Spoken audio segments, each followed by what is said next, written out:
If you're a Miami sports fan, then there's only one store to go to, and that's Caneswear at Miami Fanwear in Davie. They're your one-stop shop for all your inner Miami CFs, Canes, Dolphins, Panthers, and Marlins merchandise. They have hats, t-shirts, game day jerseys, and so much more. Located at 2511 South University Drive in Davie, and open 24/7 online at caneswear.com or innermiamiwear.com. Call them at 954-835-5597. Caneswear, the spot where Inner Miami and all Miami sports fans shop.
Hey, you think I'm a little rusty or not here? Hey, it is the Square Circle Digest. It's Saturday.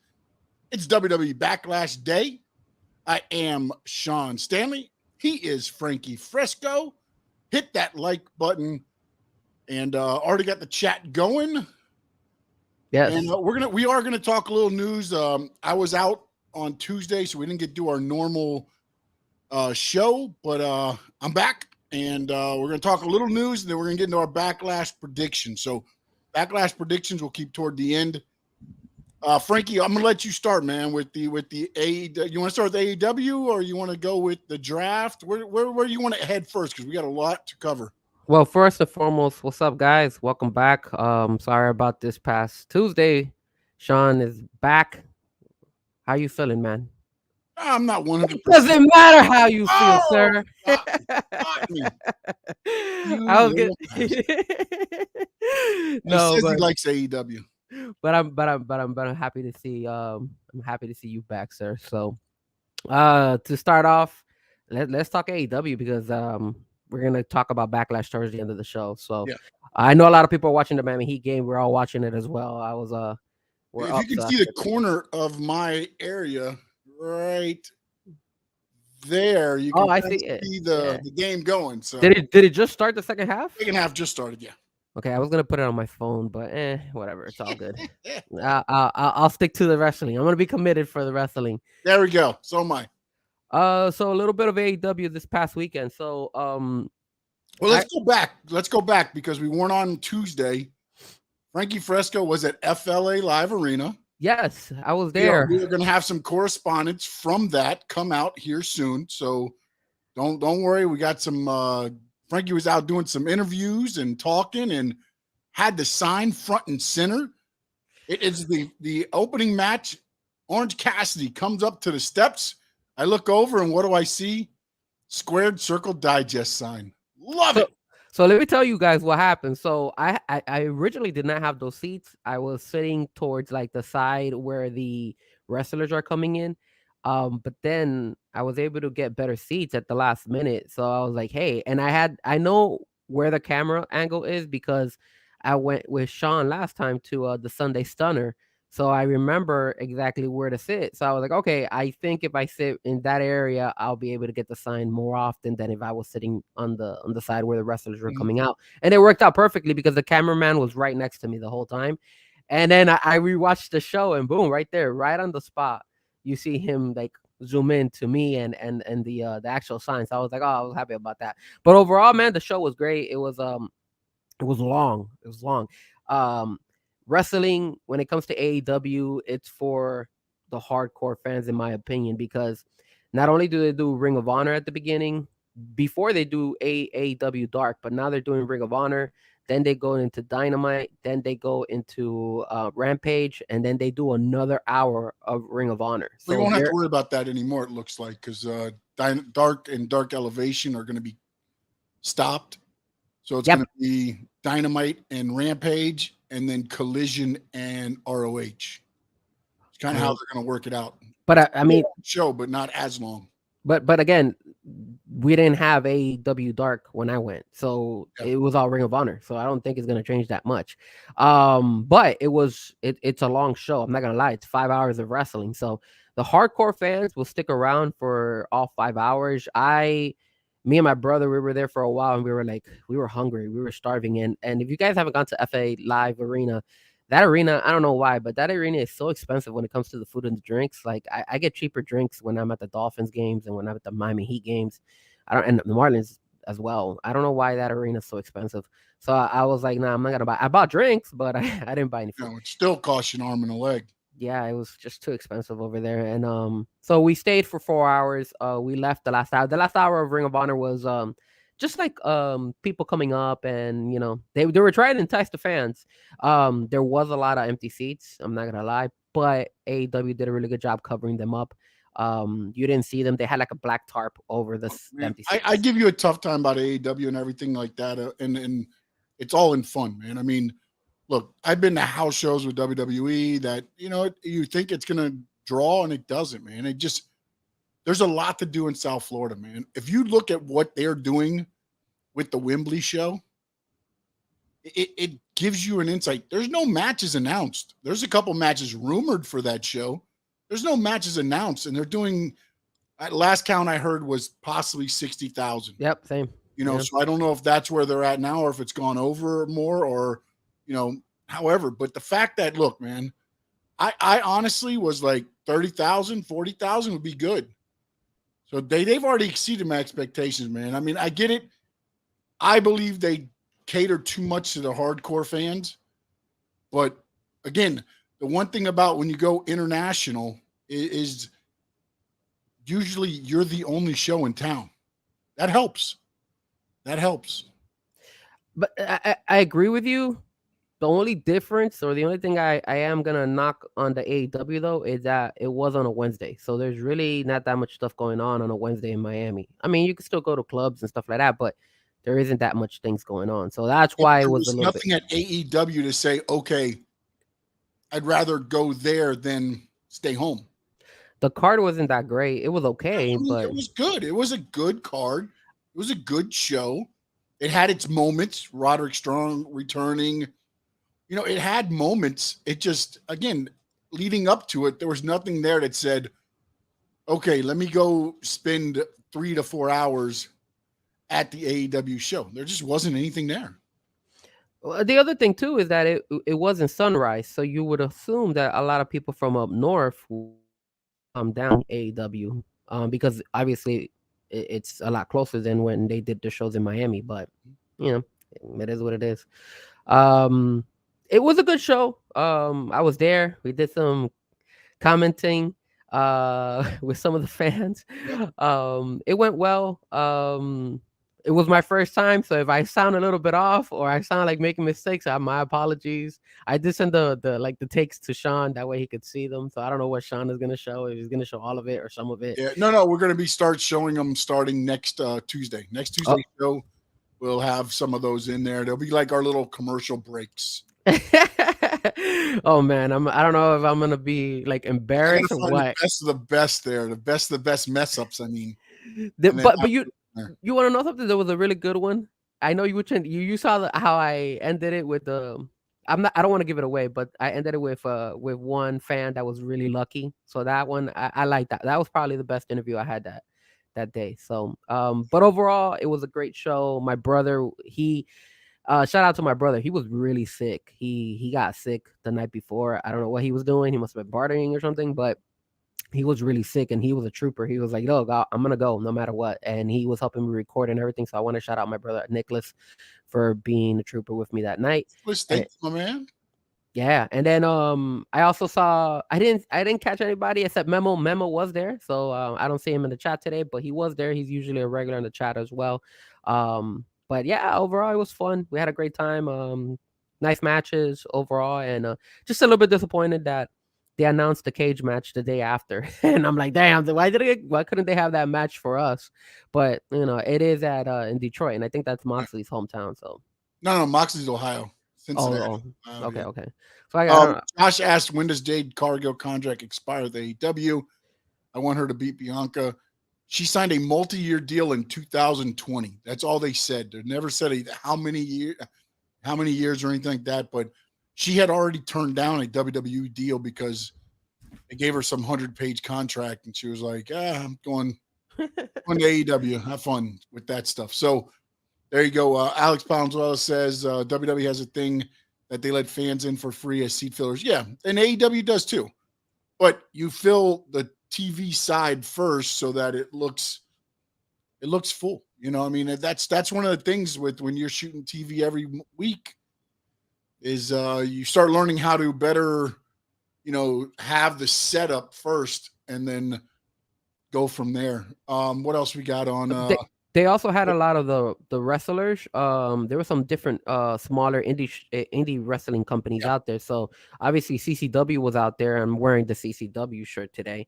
And then BC and BRCW, Boca Raton Championship there Wrestling. you go. There, Actually got a card tomorrow where Matt Cardona will be in Boca Raton Fight Wrestling. Same with Steve Macklin. Macklin is taking on, I think, Cha Cha Charlie. And you noticed they had quite a few CCW wrestlers Yeah. in No, the AEW show. they alternate. Yeah, and then AEW did use Cha Cha Charlie, Ariel Levy, And Cam Stewart. Yeah, Cam Stewart. That's the other one. The only thing that I did notice was that the Boca Raton wrestling man, they came like deep. It was a lot of them, man. I kid you not. There must have been at least a good 15, 20 of them out there. You're And right deep in Boca, baby. Right deep in Boca. Dude, they were all came. I was like, wow, what? And they were all sitting front row. So I don't know if they spent all that money for all those tickets or if it was that they got it at a good price or whatnot. But they were riding deep. Yeah, and Alex asking Cardona going back to WWE. I thought he was already going back, honestly. I don't know if they're just waiting on something else. There were some things thrown out on a podcast by Cody, kind of not liking the way that Cardona handled the AEW. Cardona answered back. I thought that was kind of like the little smoke before the fire for Cody. But nothing's happened, and he's still taking independent bookings. So didn't he mention? At the moment, I'm going to say definitely no. But again, that doesn't mean tomorrow he can't. He doesn't call everybody, and he shows up at Raw on Monday.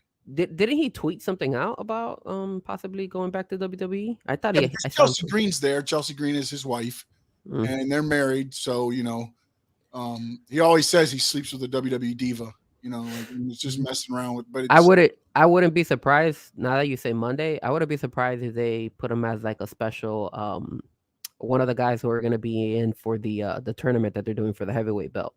I wouldn't be surprised. I don't see him coming there. Because I know that he did send out a thing where for like this whole month he's got bookings. So unless he's going to change them and kind of not that he's going to shaft anybody, because if he signed, it may just be I got all these bookings and then it not be, not fulfill them, knowing, or they already know that he's not going to fulfill them. That's happened before. Because they want to keep it a secret. They act like they have all these bookings still, and then they show up and they do the change.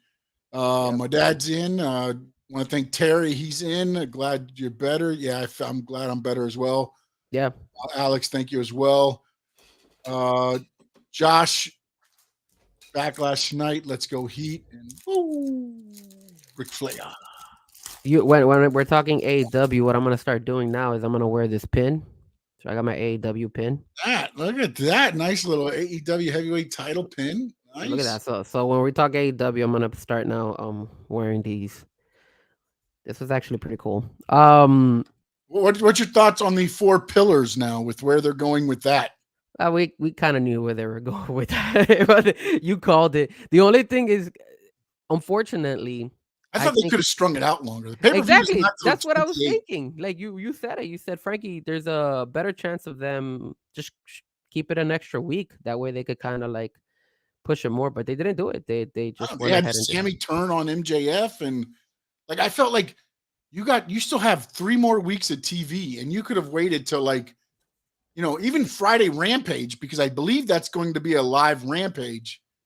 If I'm not mistaken, maybe not, but I believe that's a live Rampage leading into the pay-per-view. That's where I would have done the whole Sammy and MJF. So then now there's no front. Now you got 3 weeks to try to work, all the 4 pillars match. And Bounce DJ says he likes the 4 pillars match. I'm okay with the 4 pillars match. Man, and this is the old school get off my lawn guy, man. It's like, here's for your heavyweight title.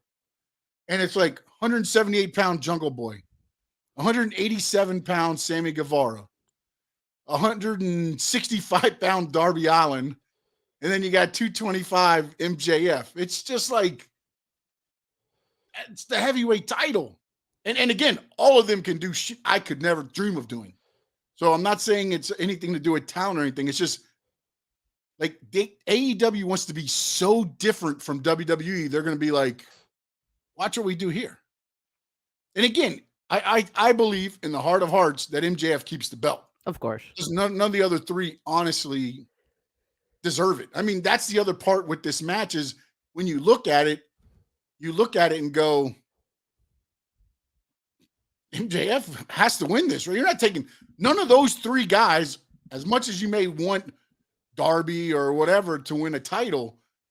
There's no way any of those 3 are taking the title off MJF. Well, the only one that kind of has a resume that possibly could would be Sammy, and you're not gonna lose a belt to another heel like that in a 4-way pillars match.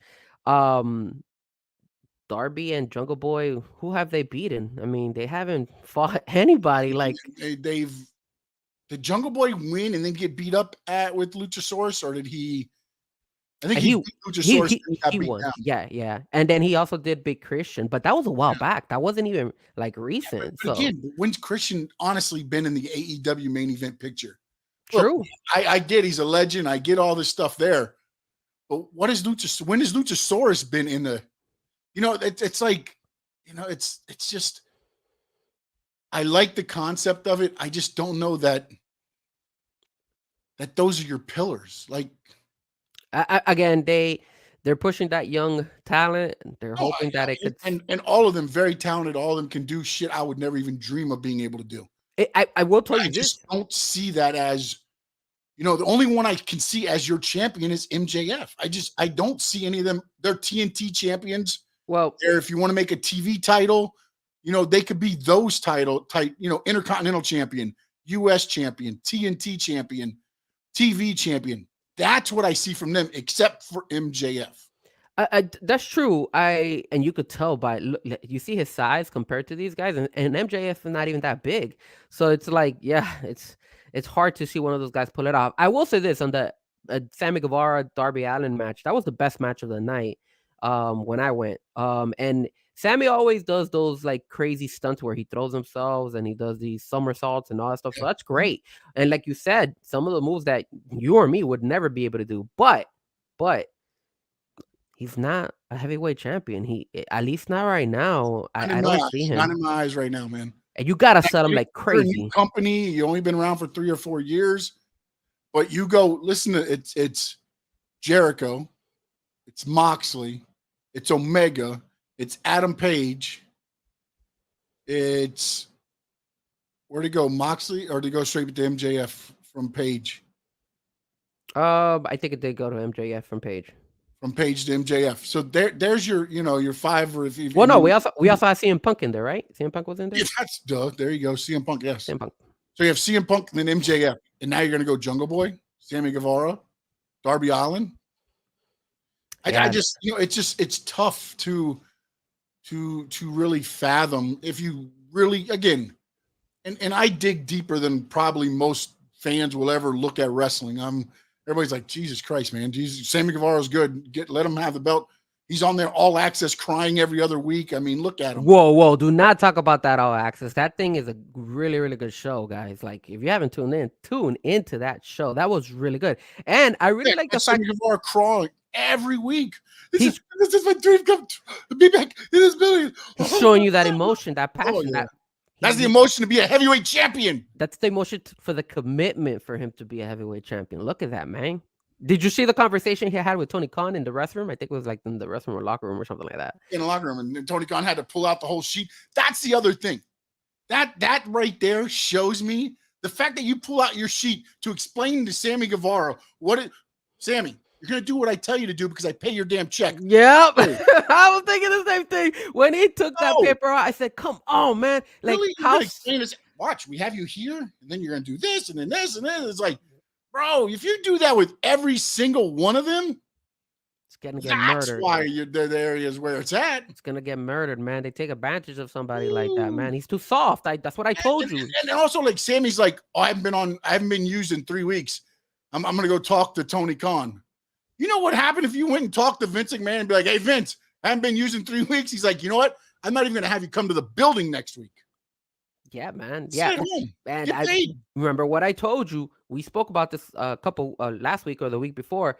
I told you Tony Khan is just too soft. Whenever you have an owner of a company and you had CM Punk next to him and he goes and trash talks about other wrestlers right in front of you and doesn't give a damn about Tony Khan and you're the owner, like, damn, dude, like, come on, man, girl pair, you know, like, well, it gets say to the something. Point, like, I don't know. Did you see this little? Originally, there was a original. It's kind of got out of control now because people have gotten it and changed all the numbers on it. But did you see some of the money that's being paid out for some of these guys? No, I haven't seen it. How much are they paying these guys? Or like, at least the big ones that you've heard of. I think it was $5 million for CM Punk. It was like $3 million for Jericho, $2 million for MJF. Like, how are you staying afloat? No, remember, Tony Khan has money, so. Yeah, but after a while, it's got to be like, look, I'm losing money with the Jaguars. I'm losing money with this team. I'm losing money. I'm not going to play the wrestling game anymore. Well, you know, because it's how many years has he been losing money with the Jaguars? The Jaguars suck. Oh, well, but that's his dad, man. Dad can lose the money because it's his Dolphins. But no, I do agree. It just doesn't make any sense. So I honestly like what Bounce said. And Bounce, thank you for checking in, my homie Bounce. That's one of my friends. All right. He was one of my mentors when I started DJing. So shout out to my friend Bounce. Shout out. Yeah, absolutely. I really do honestly feel that MJF, if he loses that match, it'll be like AEW is gonna fall down and like go out of business or something because he's gone to WWE. I'm sorry to tell you right now. Yeah, you know what? Yeah, it's like okay, they're taking the belt off of him, and they're gonna do whatever they got to do to not let him. I don't know what the hell they do, but dude, the only way he loses that belt is if there's an injury. Yeah, and then you got Jade. She retained her belt. Yeah, against Taya.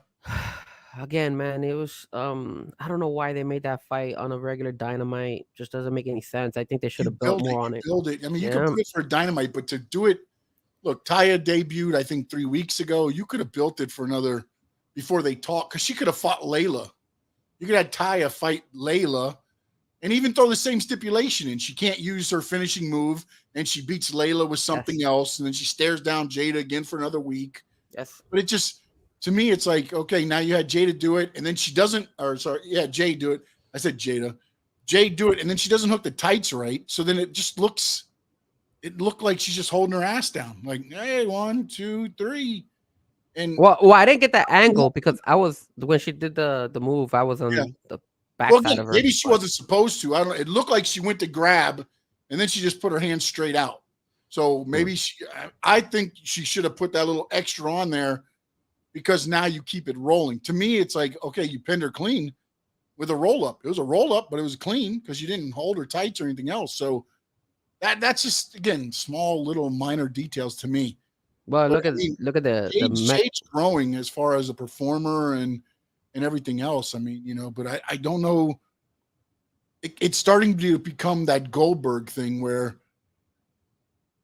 how far does it go? I mean, I get it. She's not 178-0 or whatever the made up record was every week. Every week, somehow Goldberg won 12 matches in 6 days. So I'm not sure how they were doing it. Maybe he's at the gym beating guys. The thing is that I honestly felt that Valkyrie was the one who would probably be able to beat her.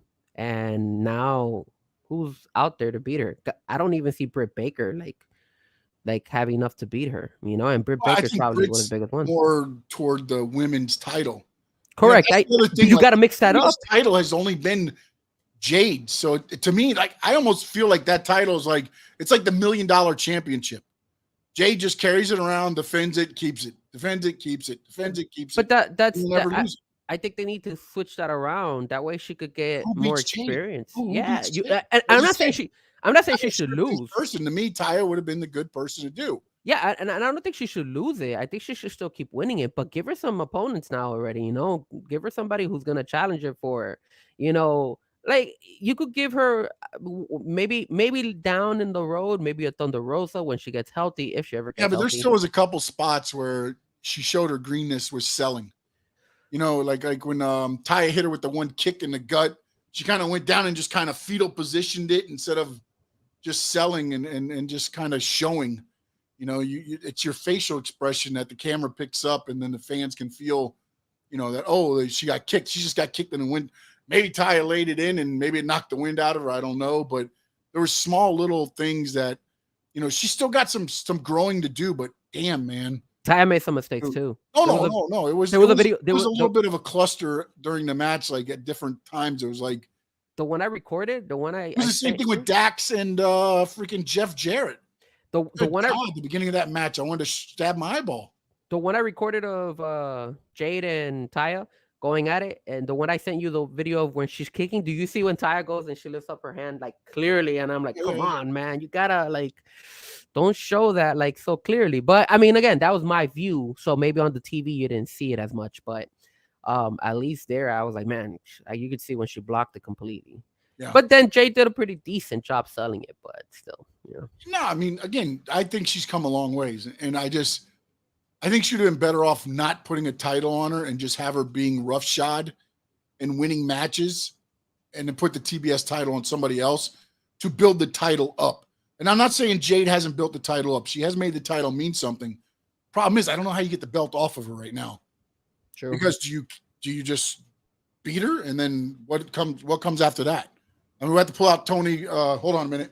His sheet. I got the sheet here. Hold on. Let me see what sheets. What TK's got planned here. Okay. The only thing we got. All right. The good thing about Jade is that because she's winning all the time, she probably doesn't go to Tony Khan at all and complain. She got what's his name? Smart Mark Sterling doing her bidding. Let's see here. CM Punk at Impact Wrestling, that also happened since the last time we were on. He also showed up at WWE, which we talked about last time. Now he's at the Impact tapings. He's taking pictures, playing Uno. Our CM Punk watch. Having fun, buddy. Having fun, the CM Punk watch. But check this out. You know what? At Impact, he had a good time. He was out there. They didn't kick him out. Obviously, Impact is not WWE, but it was good. He had good conversation with other wrestlers. I mean, he's making his face shown, and he wasn't doing that before. That is the reason why I'm telling you, with more time, get ready. He's going to come back to AEW. No, he's coming back. I mean, Collision is supposedly going to be his show. We'll see what happens there. And they need him. They need him for that Wembley show too. So, yeah, I'm honestly thinking it's going to be CM Punk and FTR against the Elite, but I don't know. I think it's CM Punk and Chris Jericho. That's the main event. I don't see how you do that with Adam Cole and Chris Jericho doing what they're doing right now. Oh, but the Wembley show's in August, though. No. Yeah. Is it August or is it May 27th? No, the Wembley show's in August, no? That's in August 27th. No, it's this month, isn't it? No, man. So their next pay-per-view is next month? Well, no, that they because their pay-per-view is a week after the Wembley show. Really? I thought that Wembley show was in August. Maybe I'm getting my dates wrong. Dude, you would probably know better than me. I don't know why I'm thinking. Hold on, let me check a look. Let me go on my phone. Let me see if I see something here. Yeah, right here. I'm just right here. So. You found it? Yeah, it's Sunday, 27th of August. Yeah. Yeah, I told you. The All In is I think before right? All No, In is no, the All In pay-per-view is I believe it's hold on a minute, man. see. I know the Wembley was August because August is my birthday, so that's kind of how I knew I was gonna be there. I want to go to Wembley and check it out, but those ticket prices are expensive to fly out there and then go to the All Out right now is September 3rd. Wow. So August 27th is All In, and then All Out the week after. Damn, why they should have had a pay-per-view before that Wembley show, but whatever. I don't know. I mean, the thing I don't know is this: if all them, all the UK fans a week before are getting the All In, how many fly in for All Out weekend? That's Tony Khan. It's gonna be interesting to see where, because again, their pay-per-views always do pretty good draws, but they also make it like a fan fest type atmosphere. All their pay-per-views are like the whole weekend, it's building up to the pay-per-view. So we'll have to see where that leads. Roderick Strong has debuted. He's made his in-ring debut now as well. Yes. So he is back, and we'll have to see where it goes. I did not like the way Jay White debuted. I did like the way Roderick Strong was brought out. All right. Finally, we won a point with Sean. I will tell you this. What do you think about the Undisputed Era? Now, I know we got a couple of guys missing. I know we have, Kyle O'Reilly still hurt. I don't know when he's going to come back. And then obviously we got Bobby Fish. And Bobby, he's in bad terms with AEW. But I honestly feel that AEW should re-sign him, even though he talked crap about Tony and I know that he's under contract right now with Impact as well. So really, I thought he was released from Impact. No, I was reading it the other day because I was trying to find out how that would go. And then also, I don't think they can use Undisputed Era. But again, I'm sure they've had names in the past. They'll come up with something there. But the gist of it, yeah, the Undisputed Era coming back together. The only thing is, man, again, it gets back into the problem I had with AEW before. All the damn factions, man. It's like a gang war. It's like a turf war. You have to be in a faction to get. You got Blackpool Combat Club. You got Black Gold. Huh? The Black Gold one too. Oh, I'm not even counting those two guys, man. Come on. Juice Robinson and Jay White, you're scared of them? You're scared of the two guys? Look, Alexis Valenzuela says it. That era in NXT. You got to bring that. No, dude, that was the greatest time. The greatest thing I ever saw was when Keith Lee launched Adam Cole into the crowd. Yeah. That was the best thing from the stage. He boom, hit him, and Adam Cole went flying into the crowd. I was like, that NXT moment, man, that's when, I've been, like I said, I wasn't a big NXT person, but I've been rewatching a lot of these shows of back in the day, and I was like, wow, this was really good. Yeah, the Black and Gold brand was pretty good, man. And then, it just, Vince kind of messed it up. Vince things, man. That's what it is. But I hope he does. I hope they do kind of bring Kyle O'Reilly. I did some research on him, and he's still not doing 100%. There's no timetable for his return as well. Yeah, no, and it's just, man, dude. I would love to see the four of them back together. I just think there's too many damn factions. It's Jericho Appreciation Society. It's Blackpool Combat Club. It's House of Black. House of Black. It's the Elite. There you go. Even got the Dark Order. Dark Order. I mean, now you've got Hardy and Isaiah and Hook. Hey, did you see that they put in? You've got. I mean, they put. Do they have any single competitors? Like, is there anybody not associated with anybody? You can't even. I was thinking about this guy, the one who's fighting against Juice and Jay White, Ricky Stark, but now they're putting him with Sean Spears. So I'm like, damn. They're always putting somebody with somebody. Teams. I can do the tag team, like the Elite Gold, or not Elite Gold, Bullet Club Gold. I can okay with tag teams. Best Friends, somebody just said. I forgot about them. You got Best Friends with Orange Cassidy, and it seems like if you're not even the Acclaim, now is a 3. Yeah. And the Acclaim was a tag team, and now they got 3. You got Sanjay Dutt, Jeff Jarrett, Jay Lethal, Mark Briscoe is in with them somehow. I love the vignettes they're doing with the chicken farm, but they're you're right. I agree with it, but you know what? I guess it's QTV. I forgot about QTV. oh yeah, they do that. I'm not a big fan of that one, but yeah, they are doing that one as well. I Okay, you know who's single? Warlow. Warlow's the only one that's kind of single. You got But Arn Anderson now. He's going to be with somebody else soon. They're going to bring some. They're like, what do we got? Let's put the guns with them. Let's put the Austin and Colton gun with Wardlow.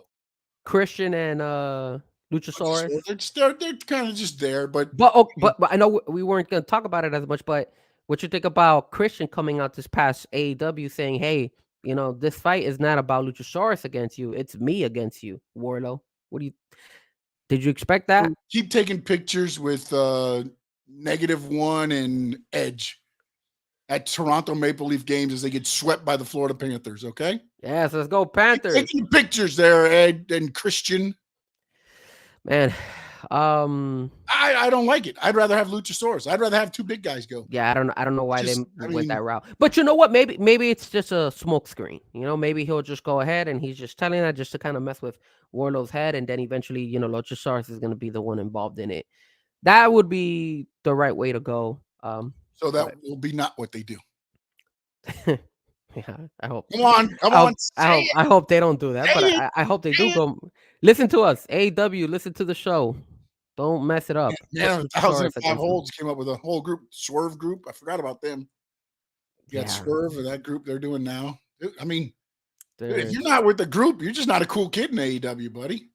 Nah, man. It's just, and they're not probably gonna push you, which kind of sucks. Are you getting a four pillars match? I mean, you could just be one of the pillars. The Jericho Appreciation. That's another one. Jericho Appreciation Society. But now you got Jungle Boy's by himself. He is. Well, Sammy Guevara is technically with Jericho Appreciation Society. Darby's by himself, kind of. Yeah. And MJF's by himself. So there's a couple. There's a few. There's a handful. We've found them. We've dug them out. The four pillars are by Keith Lee, unless they're teaming him up with Dustin. He's teamed up with Dustin right now. But again, tag teams I can go with more than, just throwing people together. Like, how the hell did Hook end up with Matt Hardy and Jeff Hardy? Yeah, I don't know why. How the hell did that happen? And they were doing such a great job with Hook. Yeah, I know. That's what happens. But yeah, I do think Christian, hopefully he does not go one-on-one against Warlow. I hope they kind of do a twist and put, again, Luchasaurus. It just made sense. And then when he announced it, Luchasaurus just stands there and he looks like dumbfounded. Like, he's even done it on the women's side. Britt Baker's group. They've even done it on the women's side now. Yeah, because you got Jericho Appreciation Society. He's got Anna Jay and Ty Conte. Yeah, she got so many groups. House of Black has Julia Hart. But Anna Jay's kind of by herself now. I don't see her messing anymore with the Jericho. Yeah, we'll have to figure it out, man. Anything else we need to cover AEW, my man? Nah, man. I think well, we already talked about the Wembley show. We talked about AEW. Rampage numbers were a little bit down. I don't know how they did this Friday. The problem is now they're getting moved around. Like they were on Friday at 5:30 or 5 o'clock leading into the NBA game. Or no, I think it was hockey on. No, was it NBA or? I believe it might have been NBA. I can't remember if it was NBA or hockey, but they were leading into if it was sporting. If it was Friday, it's probably hockey because I remember TNT has like and the basketball games on like Tuesday and Thursday, I believe. Yeah. So it might have been hockey, but yeah, it's just, I mean, and the week before that they were on at like I think 4. So like they're just all over the place right now, which is why I was saying like that's why they moved Dynamite to TBS, because this is the same thing that happened to Dynamite last year when they were on TNT. They were moved all over. It was like, you got this show you're putting together and you're having to record stuff. And also when you record, all the, results get out. So like once everybody knows, unless something crazy happened, nobody's going to really pay attention to it. So that's also the thing that I believe hurts Rampage, but it is what it is. All right. You ready to jump WWE? Yes, let's talk some WWE talk. Backlash for last. We're going to dive in first. Royal Rumble bid 2024. Orlando has been involved in it. And now Tampa also Wow. throwing in a hat in the ring as well. So, a couple Florida bids for the Royal Rumble in 2024. We'll see. I'll make my way. If Tampa or Orlando gets it, I'll make my way over No, to the no, Royal yeah, Rumble. I'll make my way there. I've never been to a Royal Rumble before. I've So never been to a Royal Rumble. I've been to a War Games. okay. Been to WrestleMania, of course, when it Yeah, was same. here. And I've been to. That really wasn't a pay per view. It was like a Clash of the Champions type thing. It was on TBS at the time. So, Duck Dog 1104, yes, feeling good, much better. Just on the healing, still a little bit to go, but overall, I am in the game. So what did you think about last week's SmackDown? Not this week, last week's SmackDown, when our boy Zammy and KO retained the belts. What I told you. What did I tell you, sir? I Oh, told you they were I gonna knew do they it. were going to keep it, but my thing was, to me, it would have made more sense if you cheated them out of it again. I mean, that's Nope. just again. They're just Here's too my big whole right now. thing. Here's my whole thing. We're going to talk about the draft in a minute, but now you've switched your SmackDown champion to Raw, your Raw champion to SmackDown. You have the Bloodline and Usos on Raw. I'm sorry, SmackDown. You have your undisputed tag team champions on Raw. You have your women's tag team champions on Raw. And then you're making the new belt, of course. Gunther went over to Raw. I'm guessing, is Austin Theory? He's in SmackDown. He's going to SmackDown now if he Yeah. keeps the belt tonight, which I don't think he will, but we'll see. I'll give you a spoiler alert there on my pick for that match. And then the other bombshell that was dropped this week, because they're in Puerto Rico, and maybe the crowd was so loud and they're chanting "Uno, dos" and kick out, and Tres. let me tell you, it threw me off the first time I heard it. It was like "Uno, dos." I was like, "What?" It's great. That crowd is fired up, bro. And they copied us in AEW when they were saying "sí" instead of "yes." So see in Spanish. We did that in AEW. We did that in AEW first show. I'm sure if they would have had wrestling there in the last 18 years, they may have done it before that. just throwing it out there. I mean, you never know. That crowd was wild. But then it's announced that we've decided how we're going to solve the World Championship. We're going to do 2 triple threat matches on Raw, and we're going to give SmackDown competitors a chance. They're going to be 2 triple threats on SmackDown. The 2 winners will meet each other on the brand that night. And then the winners of those, 1 Raw, 1 SmackDown, will meet to figure out the world's heavyweight champion. Why the hell have a draft? But if the SmackDown champion wins it, the SmackDown wrestler wins it, and he wins the belt, does that mean he goes straight to Raw then? He's got to. They said the other championship would stay on the title, on the brand that Roman Reigns isn't on. But look, they're doing this tournament of like, hey, who's going to win triple threat match and all that stuff. Look at that. Stealing ideas from AEW with tournament ideas, because AEW always does tournaments. Really? Okay, then they stole it from ECW, who had triple threat matches way before everybody else. They bought out ECW, so it's okay. But when have you seen the last time besides what is it? The stupid King of the Ring tournaments. You don't have any tournaments in WWE. Only King of the Ring and Queen of the Ring. Listen, there's new ownership now in the creative, okay? We're not in the archaic period. Those guys are watching AEW and they're like, yo, we got to steal some of those ideas over there. Jesus Christ. Really? Oh. But yes, I agree with you. That draft doesn't make any sense with any of that. Look, Sean. Are you okay? I don't want to get you sick again. The headache. Let me get you sick. I'm gonna get you sick again. Jesus Christ. No, for real, it makes no sense why they did that. But, you do a draft and then you put the SmackDown competitors involved in it. They did. They did. And then, go ahead. But the Zammy KO, I told you they weren't gonna split the belts. They're just too big, and I know that I don't know. They said they got drafted in Raw, but I still have the feeling that they're gonna some way, somehow, move them to SmackDown, and they're going to be in both brands. They're not free agents, though. The only free agents have been announced. But look, you see all that hype. Look, it's again, whatever they say, you can't believe 100%.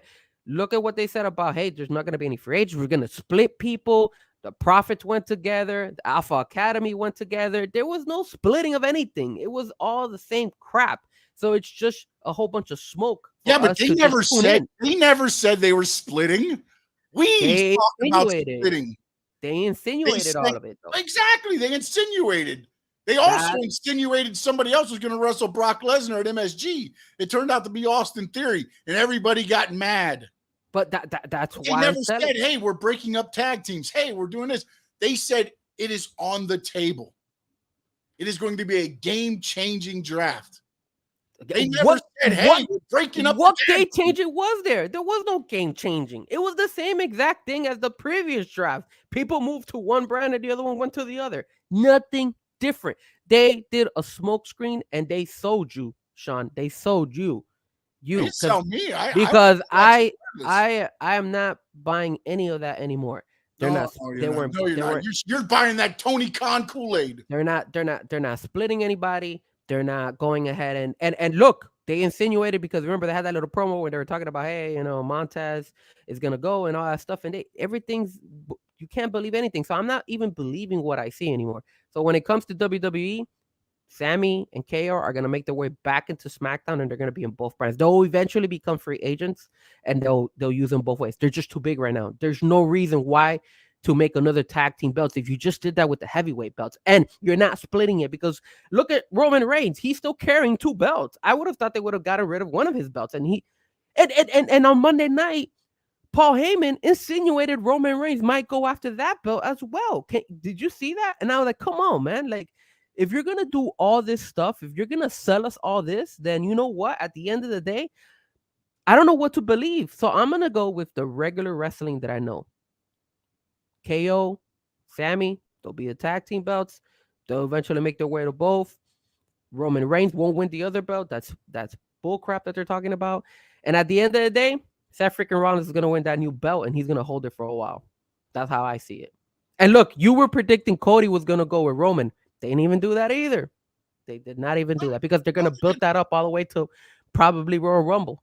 And then he'll fight. You know what's funny, though? And I always, because when Cody came back in, I want to find the interview. I can't find it.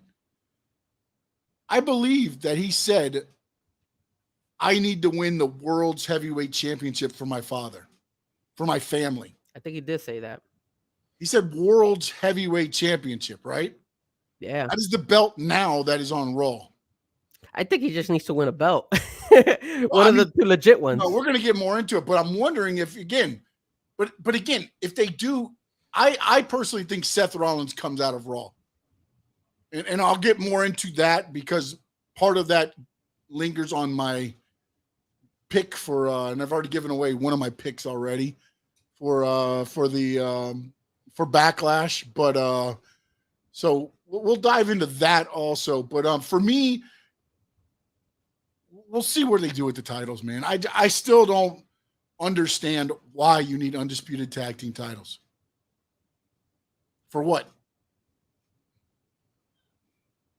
It's just to me. I mean, it's the Usos had it for such a long time. They never split it. They never did anything about it.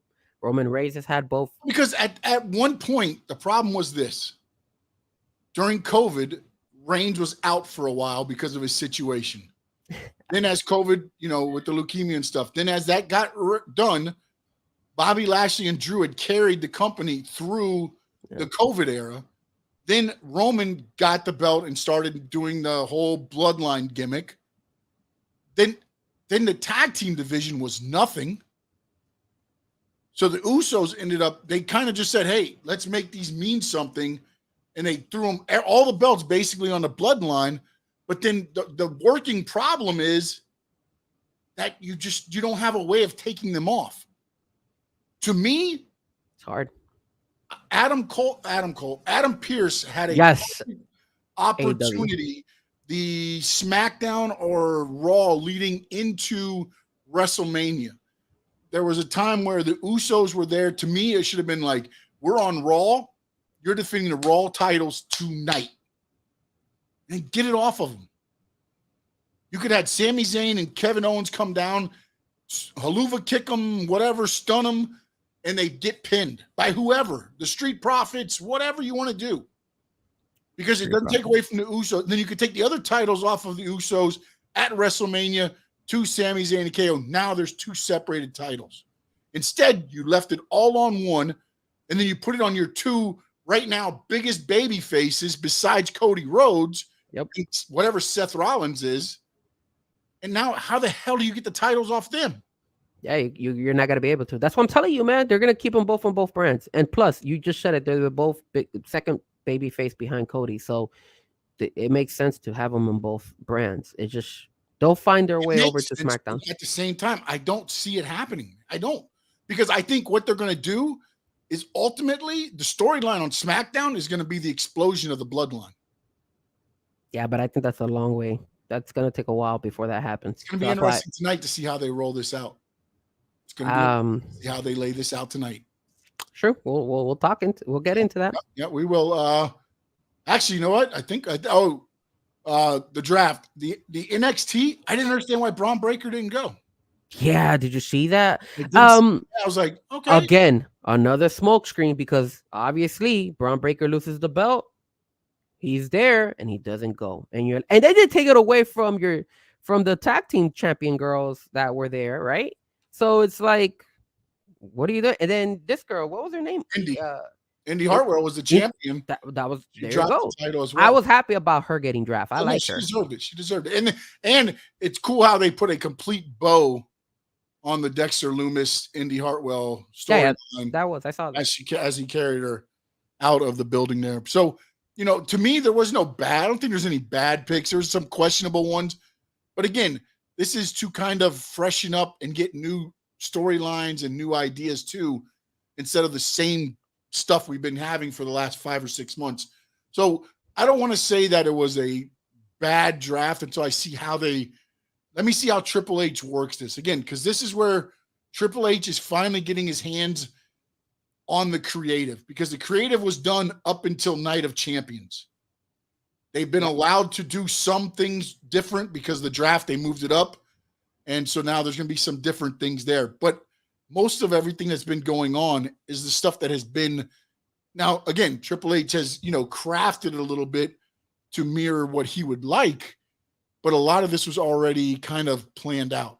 So, but if you look at Monday Night Raw's roster, right, and you see who they brought in, they brought in Drew McIntyre, they brought in Shinsuke, they brought in obviously Cody, they brought in Gunther. I looked at that lineup and I said, hey, they're building up a lineup for them to challenge that heavyweight belt. And I have the feeling eventually Gunther is going to lose that Intercontinental belt and he's going to challenge that heavyweight belt. I think they're going to push him. I think that's the reason why they got him out of SmackDown and they put him into Raw, because they are going to get rid of that Intercontinental belt. First Roman Reigns. I think that's the thing is. Exactly. This is where they kind of threw everybody to be like, okay, when you look at the heavyweight title tournament, there's no clear cut. Like, to me, I believe Seth Rollins is to me the clear winner right now to start as the thing. And I'll get more into that, why that pick to me is more obvious.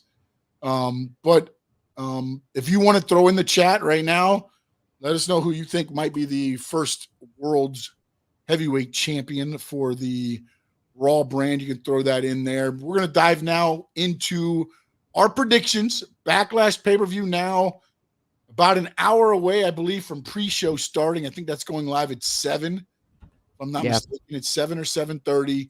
The main card will kick off at 8 p.m. from beautiful San Juan, Puerto Rico. Yeah. And man, dude, that crowd, if you watched SmackDown last night, I did. Amazing. I mean, I was watching it and I was keeping track of the matches, and I was like, every match felt like it was a great match because of how into it the crowd was. And you could really feel a difference between that crowd, because that's not a WWE conditioned crowd. WWE hasn't been there for 18 years. They haven't conditioned that crowd in any way, and you could tell they were just waiting. And I thought they started the show perfectly with the LWO and Rey Mysterio coming out, and they ended it perfectly with Bad Bunny in the ring celebrating and putting on the LWO shirt.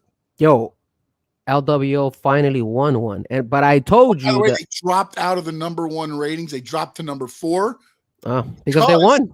Because they won. No, they recategorized one LWO shirt to the Eddie Guerrero category, and now that's number 3. But watch, they're gonna jump back up because now they're gonna have an LWO Bad Bunny shirt. Watch. Oh no, Puerto Rico shirt. They already did the ones in the colors of the Puerto Rican flag. That's the one they have. I saw that. That's Yeah. so. And before I told you that LWO was gonna win one, and it had to be with like either Rey Mysterio in it, and it obviously was their 2 biggest ones, Zelina and Rey. And even last week, the SmackDown where Zelina fought against Sonya Deville. Here's the thing: like, I don't see Rey. I get it. He's the godfather of LWO or whatever you want to call it right now. But like to me, LWO doesn't pick up a victory until one of the other 4 score a pinfall. I've seen Rey Mysterio win. Well, Zelina won against Sonya Deville last Friday on SmackDown. But if you noticed, wait, there's a catch. When she walked into the ring, she did not have any LWO attire on. She was with her other attire. So it just I don't know if it's WWE or whatnot. It might be like LWO jinx, or it's just that WWE doesn't want LWO to win. Old school Vince McMahon. LWO was not theirs. LWO was WCW. Yeah. So it will never get over. It will never get over because I kind of take it personal. WWE idea. I just take it personal because I'm like, yo, man, maybe he's having like beef with Latinos, and that's why he doesn't want them to win. I mean, I know Eddie Guerrero, Rey, they've been champions and stuff, but still, it just pisses me off because I'm like, yo, like, give those guys a break. And I like the LWO guys. They're not bad. What's his name? Escobar, I think is his name. Escobar, Joaquin, and who's the other one? Sanchez or something? Team Wild and something. I can't remember the last one. They're all good. I like Escobar. They all can go, man. They all can go. Escobar is good. I like Escobar. But as a whole, they're never going to win. Santos, Cruz, and Joaquin. And then Rey and Zelina. Yeah. But yeah, I think they did a great job with the show. The crowd was into it. The crowd was loud. You want to know something? I really do feel that WWE needs to push Dominic Mysterio as a heel, bigger than Damian Priest, bigger than. You don't have to right now. It's organically happening. But it's organically happening. But what I'm saying, put him in bigger fights. Yeah, but no. Let it keep going right now. Because right now he's that weasel. That's why everybody hates him. He hides behind Damian. He hides behind Finn. He hides behind Rhea. He's that guy that, come on, Butch, let's go. Let's fight. Okay, guys, get him. Yes, but they need to give him single fights, right? Build him up by getting some of those victories with some not pay-per-view fights, but build him up little by little. He have to win. He can't even talk on the mic. They drowned him out before he can even talk on the mic. That's the reason why. That's what you need to build on that, because now that he is hated so badly by everybody, yo, you're gonna push this guy all the way, and they should push him all the way for him to win a belt. People are gonna start liking him. No. Then he becomes cool. No. He starts winning. That's what happened with Stone Cold. He is gonna be treated similar to MJF, where he's a heavyweight champion, and then people are gonna hate him, and that's what they should do. Little by little, start making him win a fight here or there. That way, he could start building more confidence. I'm not gonna lie, he's still green. I agree with you. He's still got a long way to go, but there's just so much hate on him that you have to start thinking about the future with this kid. Because what has he done right now? What has he done so far to get this hate? So why escalate it? Why escalate it? It's not escalating it. It's giving him opportunity to start showing the crowd, hey, look, this heel is so hated, and now this guy's actually starting to win. So now, not only do we hate him, but then he becomes the ass kicker like Stone Cold, and people start liking him. No. He'll never be an ass kicker like Stone Cold. He is not that. He's too green right now. He still has a lot to work. So you have to start building him up little by little. Give up every time you see him fight. That's what I'm saying. Though, is I think you're too much on win loss. It's not about win loss. It's not about win loss. What I'm trying to say is you have Hell, to start honestly, I don't showing think him Thomas a wanted little bit to. of love. WWE, in order for people to start realizing, hey, he is so hated, and now he's actually being successful in the ring. Because every time he fights, he loses. Haven't you noticed that? And look how hated he is. I know that, but you need, dude, you got a gold mine on this to. kid. You got a gold mine on this kid because people hate him already. Yes, people are hating him like he crazy. loses.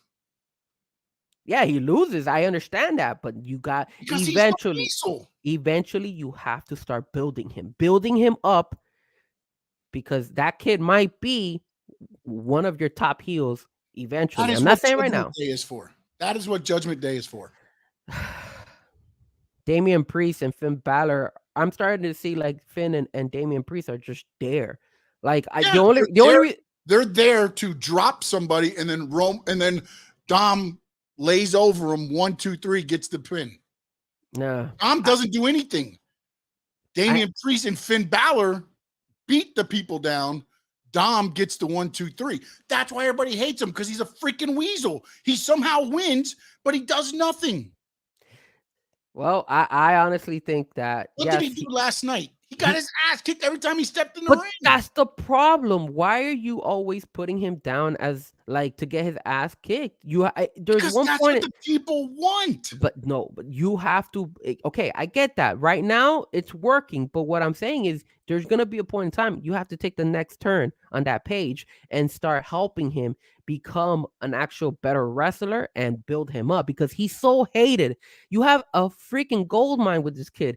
Everybody, look, did you see how they boo him in all these crowds? It's ridiculous. When I haven't seen that in a long time with WWE, and with this new roster that we haven't seen that. And you said it, he's a weasel, but he stands out more than Finn Balor and Damian Priest. Not Rhea Ripley, but more than those two. So if you tell me, Frankie, do you think Dominic needs to get a push? I said, slowly but surely, here and there, you start pushing him a little bit. Give him a win, a random singles win, without Damian Priest, without Finn Balor getting involved. Maybe they're in the background, but they're helping him out, coaching him, helping him get that win.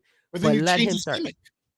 Well, no, his gimmick is always going to still be him being hated by everybody, and he's still part of the Judgment Day. So people are going to hate him no matter what, because he's hated because he ends up on top, even though he does nothing.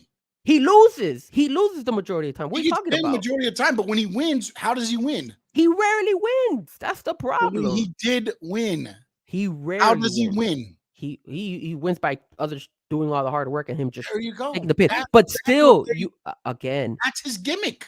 They don't like him. They do not like him because of the whole simple fact that when he's there, all this beef with his father and all that stuff, and then all that little gimmick stuff that he does with Rhea Ripley. So he's like Rhea Ripley's right hand person and stuff like that. That has built him up. Rhea Ripley's little bitch. That has built him up. As his little bitch, people hate him. And as his little bitch, that's why people hate him. Though, because Rhea handles his. He has Rhea handle his heavy work. It happened last night. When Rey Mysterio challenged Dom, Rhea said, "No, you wrestle me. You fight me, Rey." Look at that, man. You see those, man. I'm telling you, man. If I was WWE, I gotta start helping this kid and developing him even more. That way, he could become eventually the leader of that Judgment Day. And you know what? I would even go as far as to say that him and Rhea Ripley get together and they're the king and the queen of Judgment Day right there. They both hold it down. And you add more people. You add one more person to Judgment Day, which they're talking about it already. They are talking about adding one more person to Judgment Day. You start building, because if you add another person to Judgment Day, he's still going to be below that person, because he's, like you said, he's a bitch. He's always they're not giving him anything. That guy is like hated by everybody, and you just keep throwing him out there and like do nothing. Look, Okay, I'll give you a perfect example. I'm gonna give you a Okay, perfect give me a example. perfect example here. Okay. So on Monday Night Raw, he came out and they booed the crap out of him, right? Couldn't even talk. Couldn't even talk. He doesn't have to win a match. He doesn't. All he should have said was, and this is how he needs to improve his mic skills. I would have told the crowd, "Hey, shut up and let me talk." Just something so small like that. Because now, not only are you now showing him that he's still being hated even more because people are going to boo him even more, but now he's starting to grow a pair of balls and he's actually starting to stand up for himself. And that's how you start little by little pushing him. You change his gimmick. Do you know what his gimmick is right now? He was arrested by his dad on what? It was Thanksgiving or Christmas. He went to city jail. He got a teardrop tattoo and said he was in convicted felon. The guy went to a fake city prison, a city jail, not even a prison. And he came out as this tough, I'm the Con Dom. He is, man. This is what he is. He's that perfect weasel character that gets under your skin. And then when he finally gets his ass, which he gets his ass with all the time, and he does it perfectly, then you get the pop. If I was him, what I would have done on it, I would have handed the mic off and I would have left. I would have walked right out. But you see what you and me are thinking? We're both thinking the same thing. Give him a little bit more. Don't just give him the weasel thing. Start developing him to become a little bit more significant in what he's doing. He needs to go ahead and start little by little, baby steps, right? Look at what you just said.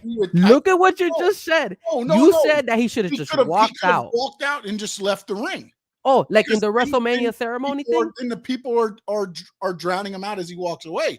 But I don't think you need to do anything to build up his in-ring persona. Then you're changing what he is. Look at the Hall of Fame. Look at the Hall of Fame ceremony when he got up and he just I thought that was stupid because now you start using the Hall of Fame as a part of an angle, and I get it. Most people were okay with it, but that was a one-time thing, though.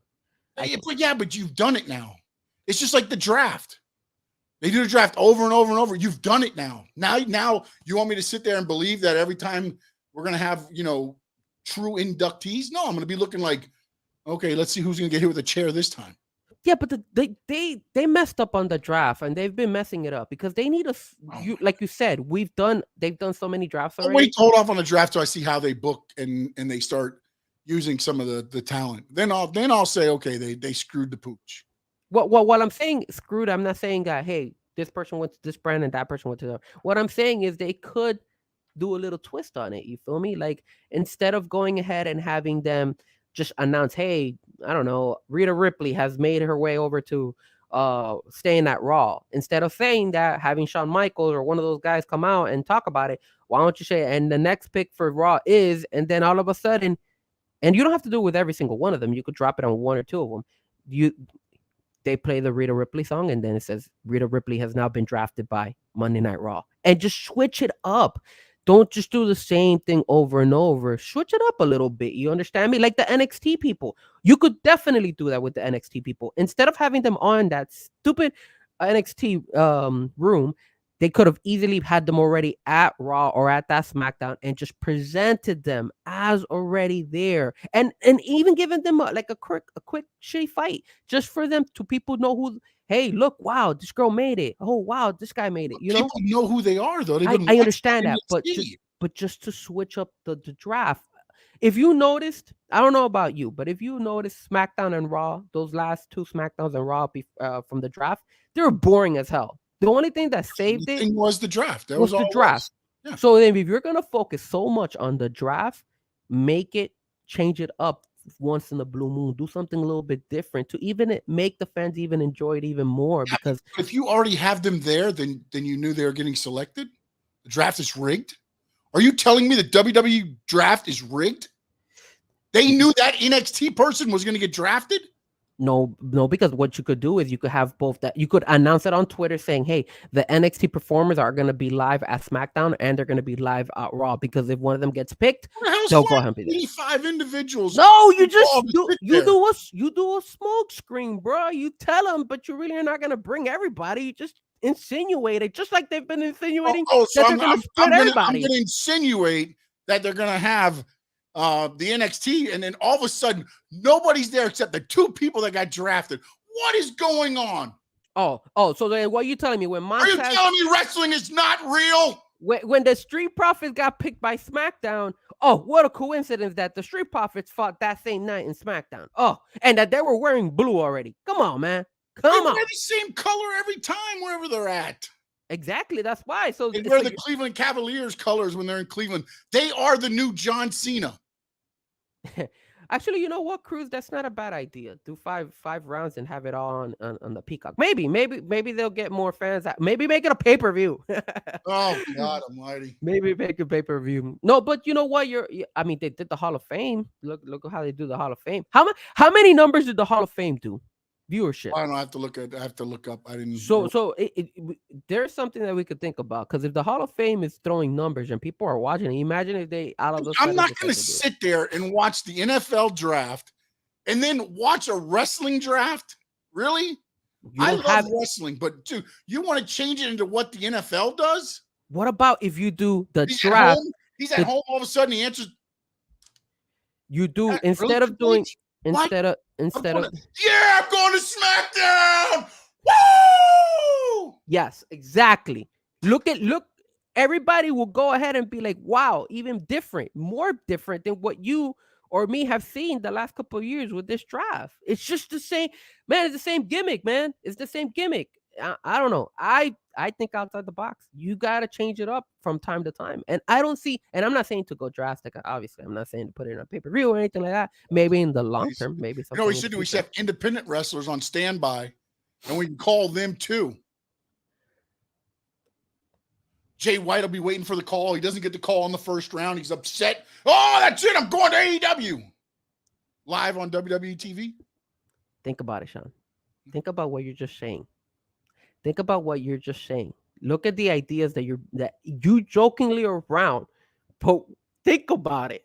Imagine you're sitting there, an NXT wrestler. It doesn't have to be Jay White, an NXT wrestler, and they give him a call, and you tune into the call, and then they're like, "Yo, I'm going." And you put them on speaker, and you be like, "Yo, I just got drafted." That's what they did with them in the building there. No, man, that was they didn't know who was getting picked. The NXT talent didn't know until their name was called that they were good at getting called up. I mean, again, I just feel like they probably could change it up a little bit, the whole draft process, just to spice it up a little bit. Why not? If it works for them, I mean, they're obviously putting all their eggs in one basket with those two shows with the draft, so might as well go and do something different. I'm gonna send some thoughts. I want the guys to come in, dressed to the nines. We'll have it at the, whatever Radio City Music Hall as well. We'll do the next WWE draft from there. I'll give them a call and we'll talk to them. All right, we got to get moving on here to. Yeah, we've been going at it with the draft. About the draft here. But wait, before. Go ahead. Okay, so from the draft, and I have the list of everybody who got picked. One thing I did not like was the fact that, again, Brock Lesnar became a free agent.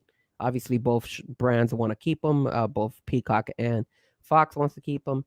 And then the other thing I really didn't like that I thought it didn't make any sense for them was moving Liv and Raquel. I think they should have stayed in SmackDown. Again, I think it goes to whoever the company doling out the money, because now there's rumors going around that SmackDown may be leaving Fox and heading to NBC. Wow. Very early in that, but that came out today. So that NBC is very interested and probably will make a push. And if they do, then basically NBC will have all WWE TV, basically. Because NBC Universal is Raw, Smack is Raw and USA. And if they go to NBC, I just don't know. I just don't know if Fox will let it go like that. They invested so much on WWE. Yeah, when they let go of the UFC. Let me see when they're. I think it's 24. They left UFC. They allowed UFC to walk and go to ESPN just because they wanted WWE. And for them to just now lose it like that, what are they going to replace? Fox. Like, what's gonna replace wrestling in Fox? You don't got anything. They even show reruns on Fox Sports 1. So in October 2019, it was a 5-year deal, so it'll expire October 2024. So in October, they'll probably start getting the bids on when they want, probably around October timeframe, and then about 6 months before they're due, they'll have the pick of who they want to go with. So it's going to be interesting. It's going to be very interesting because Go ahead. Hostility from Endeavor to Fox. Do they take, if the money's the same or maybe a little different, do they say, okay, Fox, see you later. We're going to NBC. Yeah. You didn't want our product before. Now you're host. Yeah. Because it's gonna be interesting to see. But again, that's far in the future. But it is interesting to see because, again, to me, looking at the rosters, I kind of feel like besides the Bloodline, Raw got a pretty good. I mean, you got AJ Styles if he's back healthy, looks pretty good. Lashley, Edge. Okay, but let me ask you something. I don't know about you, but are you telling me that you like better Raw's roster than SmackDown's roster? I think you can do more with Raw's roster. That's so crazy. I thought the exact same thing, and I saw a poll on Twitter, and everybody was saying that SmackDown got the better because roster. Roman Reigns. They got the Bloodline. The Bloodline is what, again, this is the problem that's going to be until it changes. Is the Bloodline's going to be front and center, the face of WWE until something else comes along. The Bloodline with Sammy and KO, Roman with whoever he's fighting, until something else knocks it off. That's what, and unfortunately for WWE, you know what, with their fans, I feel like they condition them, and then if that is what is their face, that is the top thing going. So now SmackDown by default becomes the best show just because they have Roman Reigns. But to me, when I look at the roster and what you could do, I see a lot more things being able to be done with the Raw roster than I can with the SmackDown roster. Why did Raw pick Trish Stratus? That made no sense. I mean, they still got Becky too, right? Yeah, they got Becky. Yeah, okay. Then they got Ronda and Shayna. Yeah, I mean they've got they stacked the girls too. Everybody's stacked on Raw almost, man. I mean, hell, you've got let's see. Shotzi's in SmackDown. Tamina, Shotzi, Asuka, Scarlett, Zelina Vega, Charlotte Flair, Lacey Evans, Isla Dawn, Alba Fire, Damage Control, Bianca Belair on SmackDown. So it's a pretty good roster too there. That's not bad. It just seems like, I don't know, man. Maybe if I go down and I look at it better and went one by one, but it just, to me, looking at the athletes I mean, you got Braun Strowman against Bronson Reed. You've got Otis against Bronson Reed, Otis against Strowman. You've got some matchups that you could be. You got the New Day now at Raw too. Yeah. So. Yeah. Got Odyssey Jones there, that was the oddest pick to me. Odyssey Jones. Odyssey Jones. He went to Raw. He's the guy out of Syracuse University, and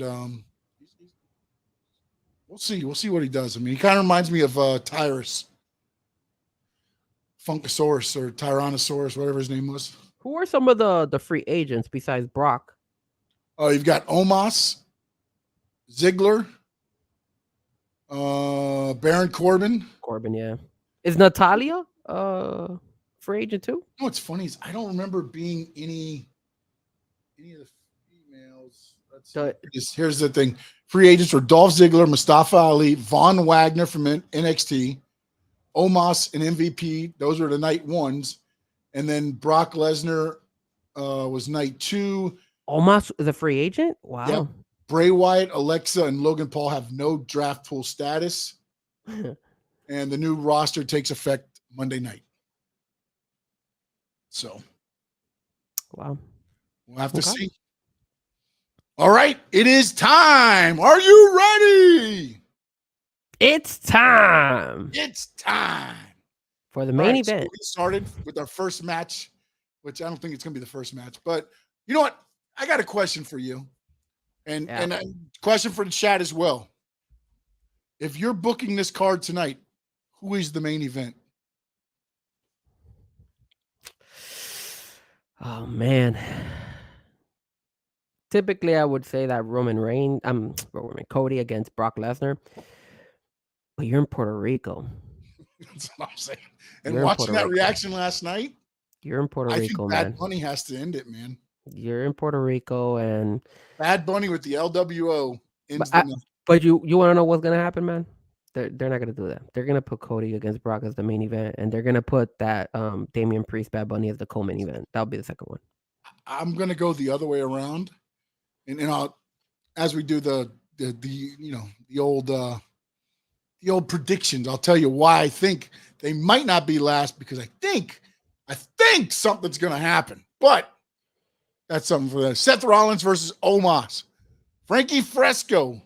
Who do you got? The most dumbest fight that they did on this damn card. And they didn't sell it. They didn't do anything about it. It was terrible. But I just don't see Seth losing. So I'm going to pick Seth. Yeah, I don't. I think this is to rev up the Seth engine to go to Night of Champions. Him beating the Nigerian giant Omos. And interesting here, they don't have him listed with MVP, but I'm pretty sure MVP will be there, and probably get involved somehow.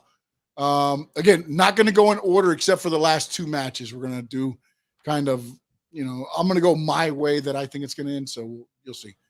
Raw Women's Championship, Bianca Belair versus Io Sky.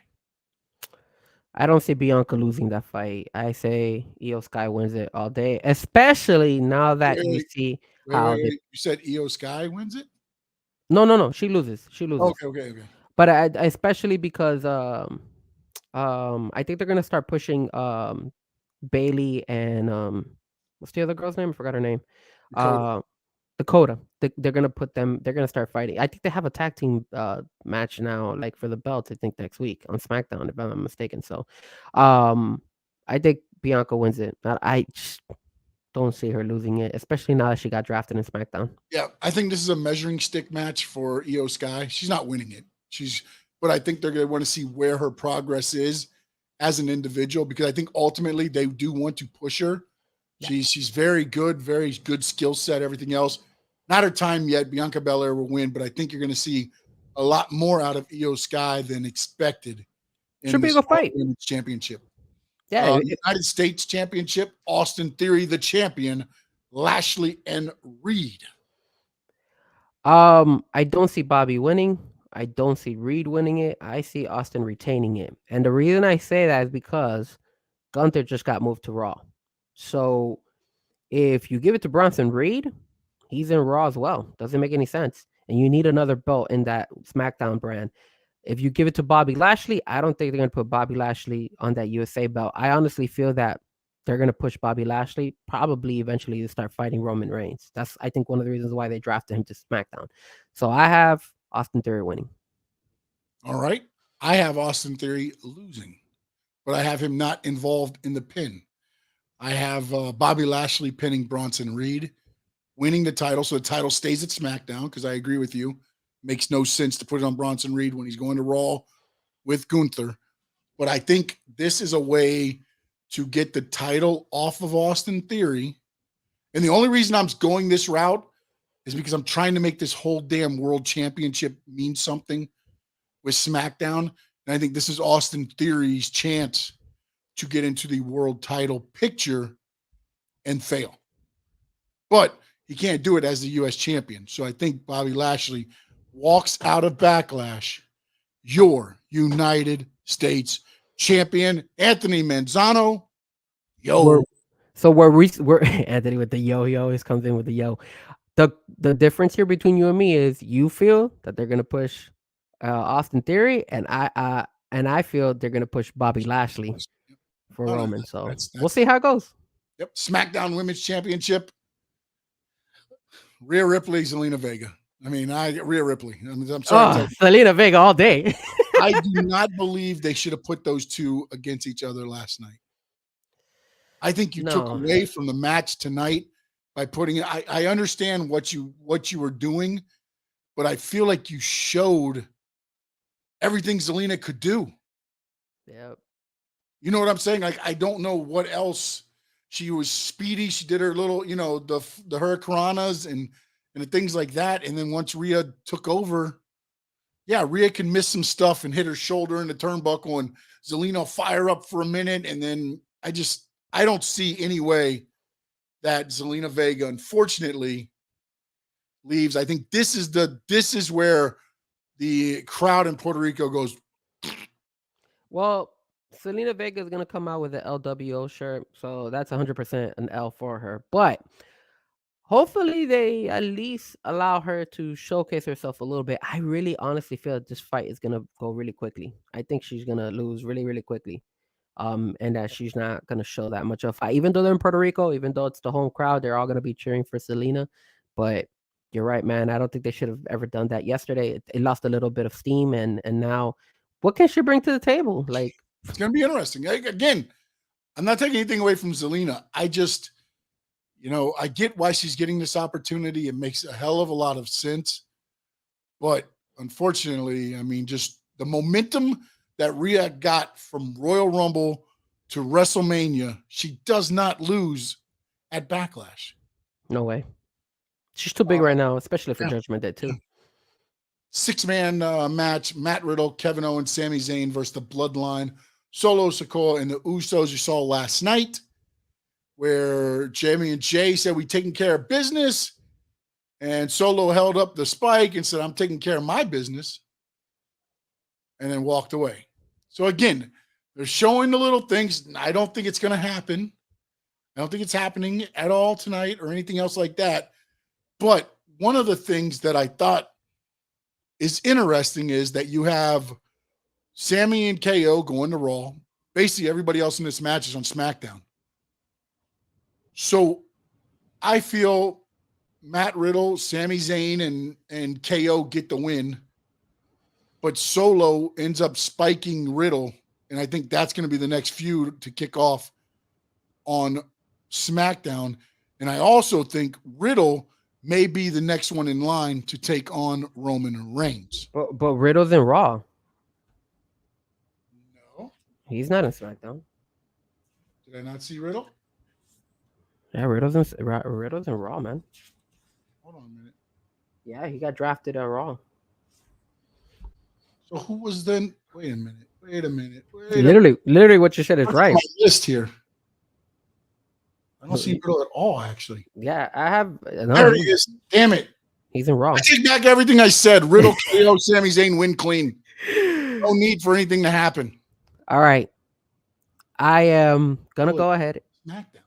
Yeah, when you said that, I was like, no, he said Raw. But I'm gonna tell you this right now. I say the Usos and Solo win. They are gonna win, and I'm gonna tell you why. Obviously, Sammy and KO have been going a long run, but now you got Riddle, and remember, Riddle has been kind of like trying to involve himself too much, and there's that miscommunication between Riddle and KO and all that stuff. I feel that's gonna happen. I feel that the Usos are about to lose.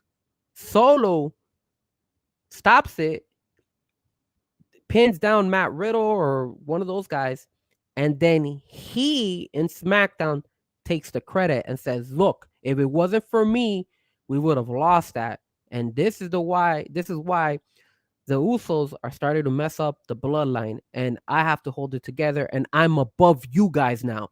So now you guys can't say anything about me. I'm moving forward. So it starts bringing in again that little bloodline tension. Now Solo starts saying, "Hey, I had to do all the work, and you guys didn't do anything. Where are you guys? You're not holding your end of the bargain." So I think that's why they win, and they pin Matt Riddle. I think Matt Riddle's the reason. And then Matt Riddle, you could create another storyline with Matt Riddle and KO, and they're saying, "Hey, man, we lost because of you, dude. Like, what's going on here?" And then you could bring something up with that. Yeah, I don't know. There's no reason to. Bloodline doesn't need the victory to. I just think either way, it does. To me, it doesn't matter who wins and who loses. I just think that this, because I was looking at it, and what I did was I had my screen minimized so it rolled over. And I had it wrong. So, but yeah, no, this match really makes. This is kind of the match where they're like, well, we need to put these 6 on the card. Let's put them in a 6-man tag. Here you go. It means nothing going forward. It had a little bit of spark. It's kind of gone down, with the whole Cody Brock. For me now, I don't even care about it. Before, when I thought Riddle was on, I had this whole little thing planned. I was like, I just ruined it for you. This will be perfect. And then my dumbass can't read. I'm sorry. I ruined it for you. No, but it makes that it doesn't have that much spark because, like you said, though, 3 of them are going to Raw and the other 3 are going to SmackDown. It just means nothing anymore. It's because just a win. You're not going to take anything away from the Usos by beating them or Solo, and it's just. And that's why I think the Usos will. I think that's why the Usos and Solo win because it's not going to hurt Sammy and KO. Opening match of the night. I wouldn't be surprised. No, you know what? All right, so what at the end we'll see. Who do you think should fight? Anthony's asking Sean your opinion on Triple H announcing on a press conference at Backlash yesterday that he's going to announce a mid-card title for the women's division. Another damn title? No! That's starting to be like AEW. That's my answer. I'm just like throwing more titles out there. Freaking trophies, man. You get a trophy. You get a title. You get a title. You get a title. What? You don't have a title? We're going to make one up. They're tuning into AEW. I told you. What does AEW do? They have like 20,000 titles. Yeah. We're on Discovery now. Well, the Discovery Heavyweight Championship. Makes no sense. It's freaking ridiculous. No more damn titles, Triple H. How about this? How about you figure out how to get the freaking, you've got the Raw Women's title on SmackDown. You get the SmackDown Women's title on Raw. You got the unified titles on Raw. The unified women's tag titles on Raw. You got Roman Reigns, who might show up or might not, part-timer as your heavyweight champion. Why don't you figure those out before we make up another goddamn belt? I don't even think Roman Reigns is going to show up in Puerto Rico. No, he's not going to show. Why? For what? Yeah, opening match? Yeah. We the ones. The only thing he might do. Thank you, Tribal Chief. The only thing he might do, just because he's never been, maybe they want to kind of like hype more the Puerto Rico crowd. I don't think he will, but I mean, it would. On SmackDown. To me, you bring him out on SmackDown and then. But they didn't even bring him on SmackDown. No, that's what I'm saying. He's not there. Yeah, you bring him out. If he's there, you bring him out. I think the only thing, if he's in Puerto Rico, which I don't think he is, but if he was, the only thing I would probably do is just bring him out for like a commentating fight where he might grow an interest. So you could start a new kind of like battle with somebody. So let's say, for example, the Usos one, when he's out there, man, he could come out as a commentator. Man, where's your sheet? Where's your sheet? Let me see the sheet you got. But doesn't it make sense? It makes sense though. No, but again, you're not wasting that on that's. But I'm talking about the world heavyweight champion. Yes, but I'm only saying he's going to come out to commentate so he can start a feud. No. But I'm only saying that because they're in Puerto Rico, and I would like for them to, hey, they're not always in Puerto Rico, so hey, here's Roman Reigns. That way, you guys could at least see him. That's the only reason. But if they were in Puerto Rico, I would be like, nah, he's not in. And I don't think it's gonna happen. I'm just throwing in an idea. But I like him being commentating on that, like sitting down and just watching the Usos and Solo, and then how it turns out, and then him just like walking away. It just keeps you, kind of like, it gives the Puerto Rican fans the Roman Reigns experience, and it also you could slowly tie it into some type of story. That's all. All right, let's move on. Cody Rhodes versus Brock Lesnar. I have that as the semi-main event. Okay. And here's why. Okay, go for it. To me, to kind of keep the story rolling, Cody, by hook or crook or whatever, has to win this match. I think it'll be a quick roll-up. Whatever he's got to do to win the match, he wins the match, and Brock Lesnar beats him down. The reason Brock Lesnar beats him down is because now he's injured and he can't be in any of the triple threat matches Monday night on Raw. So therefore, he will not be eligible to win the world's heavyweight title at Night of Champions, which is why I think Seth Rollins is my pick. Because to me, Cody wins it quick, whatever you got to do, quick ref 1, 2, 3, quick pin or whatever you want to do, and then Brock snaps. and just beats him down. And then Cody's, don't have to like take him out for months, but you take him out long enough to where he cannot. And now you've had him. Now you got him chasing again because now the title opportunity has been taken from him by Brock Lesnar. Okay. I say Cody Rhodes wins as well, but I have a different story. I say Cody wins, Brock loses, and Brock, since he's a free agent, he's going to go challenge that triple threat match in SmackDown. And what he'll do is that he will win that side of the bracket. Eventually, Cody will win the Raw side of the bracket, or Seth, either or. He could do either or. And then that's going to be who Brock Lesnar is going to fight for the heavyweight belt. I think they're going to throw him again to fight in the belt for that new belt. And I think that's what they're going to do. I don't know if Brock will win it. I hope he doesn't. I think it's going to be Seth or Cody. It could be either or, because now I'm a little bit, now that you brought it up that he did say that in that interview. So I wouldn't be surprised. And maybe a little bit too soon as well, because it's Night of Champions was right around the corner. But I still feel that some way, somehow they're going to have Brock Lesnar. But I think they're going to have Brock Lesnar in the SmackDown fighting for the triple threat match in that side, then in the Raw side. And I think you want to know about the Heat score, or you want to watch it later? No. What did they win or lose? They won 105-86. Wow, what an ass whooping! Great job, Heat. We're wearing red for that reason. Now, the main event for me for this card, and then I'm going to answer your question right now, Anthony Manzano. Bad Bunny versus Damian Priest. The Puerto Rican people saw Zelina Vega get beat down by Judgment Day's Rhea Ripley during the card already. Bad Bunny beats Damian Priest with help from the LWO. And I think the last thing you see, as Michael Cole says, so long from the beautiful island of Puerto Rico, this has been WWE Backlash, is Bad Bunny and the LWO in the ring, the same way you saw on SmackDown. And that'll be the lasting image of WWE Backlash in Puerto Rico. Okay. I have a different turn, completely different. I don't think this is going to be the main event. I think this is going to be the co-main event. I do agree with you. I do feel that Bad Bunny's going to win. He's going to pull it off. LWO will come out and help him out because obviously Judgment Day is going to be involved. Mm-hmm. They're going to do this whole big spiel helping Bad Bunny win it. It's going to look great and everything, but it's not going to be the main event because they already did it on SmackDown. Why are you going to do it again on a pay-per-view? There's no reason to do that. You already put that whole final image of, hey, it's going to be the last image of San Juan. Touched. He got Dom. He didn't get Damian. I understand that. But if you notice, the last thing on SmackDown was Bad Bunny putting on an LWO shirt. They're not going to do it again. What they're going to do... We're not going to do Zelina and... No. I mean, he'll put the LW show and all that, LWO shirt and all that stuff. What I'm saying is that can't be the last image for Backlash. They already did it on SmackDown. So it's Bad Bunny tournament or Bad Bunny concert? I'm telling you, it's not going to be the last one. That's the reason why I think it's going to be. They're going to hype up the crowd so much. It's going to be the best co-main event. It makes sense to be the co-main event. It's going to last. It's a street fight. That being a street fight, you're going to tire that audience out for Brock and Cody. And again, that's the WWE way. That's exactly what they're going to do. They're going to go ahead and build that up. There's no. Beast has to end the night.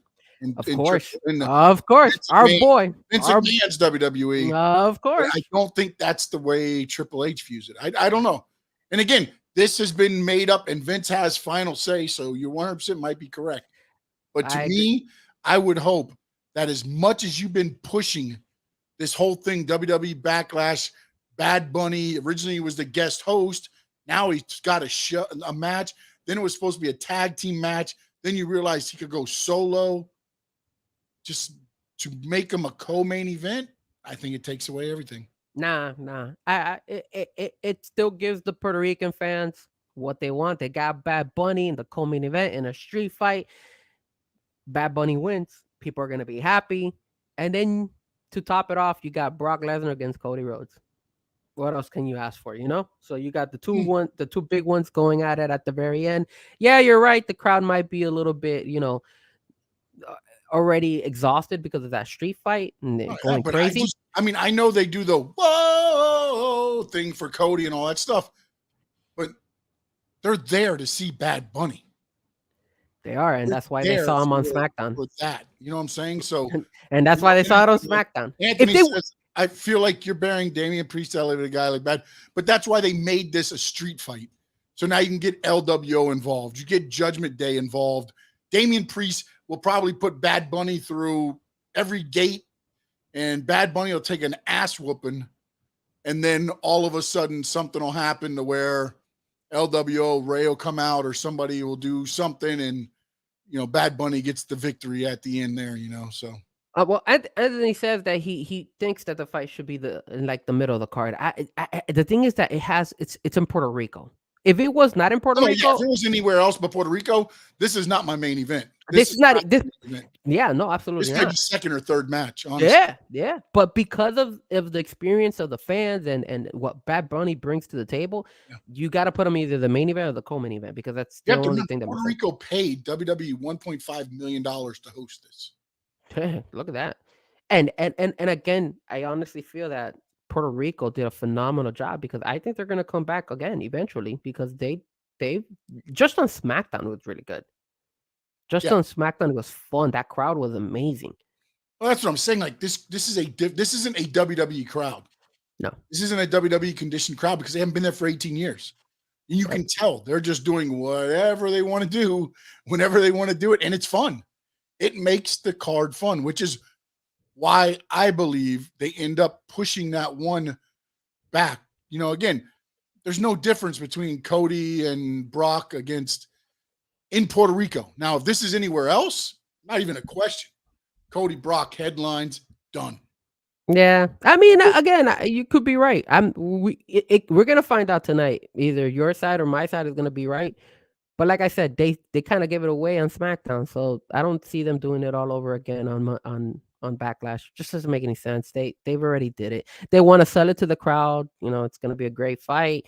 But but also when you look at it, if they finish it and now Bad Bunny's at the top of the Tron, holding up the kendo stick, and the LWO is around them, it's not necessarily in the ring. It could be anywhere because again, this is a San Juan street fight. You could be anywhere. Mm-hmm. You know how WWE does. It'll probably stay in the ring, even though it's a street fight. It'll probably never leave the ring, but it is what it is, And Anthony came back on and said, EWD Jr. says, 2 thumbs up, guys. Another entertaining show. Thanks. Appreciate you, EWD Jr. Honestly, for me, I think it's a mistake. We should have waited to do one of big for pay-per-views in Puerto Rico instead of one of these premium live events like Backlash. Yeah, but I don't know that people are going to travel to. You do this one first to see what you get. Plus, you only got 17,000 people there. Because remember, when they do the 4 main shows, they make them like a weekend event. You have Thursday, Friday, Saturday. Usually NXT will be in the morning and then the pay-per-view at night, or maybe the pay-per-view on Sunday. I don't know that you can do that the first time back in Puerto Rico because you just don't know, man. I mean, you hope that everything's going to be, the way it's turned out, but you don't know how the fans are going to react. And if you do a whole weekend of events, you got to fly everybody in there.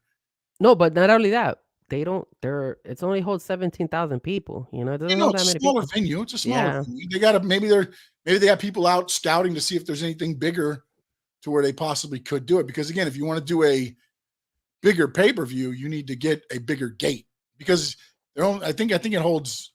I think with the setup, with the way they have it, because I believe the pay-per-view is the same place where SmackDown was last night. I think so too. Yeah. I think it holds 18 to 19,000 like capacity. That's it. Small. That's it. So, let's see. He says, speaking of NXT, when they debuted Braun on the main roster, do they bring him as a bad guy character he's right now, or does he debut as a babyface? I think you keep him as he is now. First, you got to bring him. I don't even know. Also, I think this is part to do with what happened with his father. I like him better as a heel, though. Oh, no. I think the Steiners were always, to me, Scott Steiner, I thought was better as a heel. Yeah. And Rick Steiner wasn't, a heel that often, but when he was, I thought he was better because they're just physical. They're so physical to me. That's a heelish type, trait, I guess, to me. When you Yeah. walk in and all you want to do is just kick somebody's ass and throw them everywhere and I thought everything. Big I thought Big Papa Puff was really his best moments was when he was in NWO, in my opinion, by himself when he was a heel there, in my opinion. I I think it love was him as tag team. Bad Booty Daddy. I remember that one too. Came out with the chain thing on his head Yeah, and yeah, all yeah, that stuff. yeah. I think I like that. Let's see. He says, I said this on another show when we were talking Breaker. He has his father's man inside the ring, but his promos are a carbon cop. Yeah. You can tell he studied his dad. You can tell exactly the way, even when he does the belly to belly, his back like straightens up. Like I'm not sure. I don't know if it's because of like as how much wrestling they have or everything else. As soon as he goes to boom, he stands up stiff just like Scott or Rick used to do. He wrestles just like his dad. Yeah. You're 100%. He's I think he's a little bit more smoother talker than Scott, but I think how he the cadence and everything is more Scott than Rick because Rick just did a lot of the howling and everything else, and whereas Scott did a lot of the talking. But I think for the most part, I think Braun is a little bit smoother to me on the mic than what Scott, because Scott used to, and again, I don't know how much of it was part of a gimmick or not, but like the one time he went on and he said to Samoa Joe, it was a triple threat match, and he said he has a 67% chance of winning because there's no way that Samoa Joe thinks he can beat him. So he took his 33%, and now he's at 87%. And he went on his whole diatribe with math all messed up. He's messed up math so many times that I think it's become a little bit of a work with what he does. But I agree with you. He has the promos. I don't know if he's a carbon copy of Scott, but definitely a smoother copy of the uncle. I just hope he doesn't start getting on like steroids and like blow up like that, like his father, because that wasn't good. Yeah, we'll have to see. That's his uncle. You're talking about Scott, right? Yeah, Yeah, that's his uncle. my uncle. Yeah. No, I just want to make sure because I was like, Rick didn't really look like he was. No, you're right. Anthony, this will be the last question, then we're going to wrap it up. We got a performer of the week before we go as well.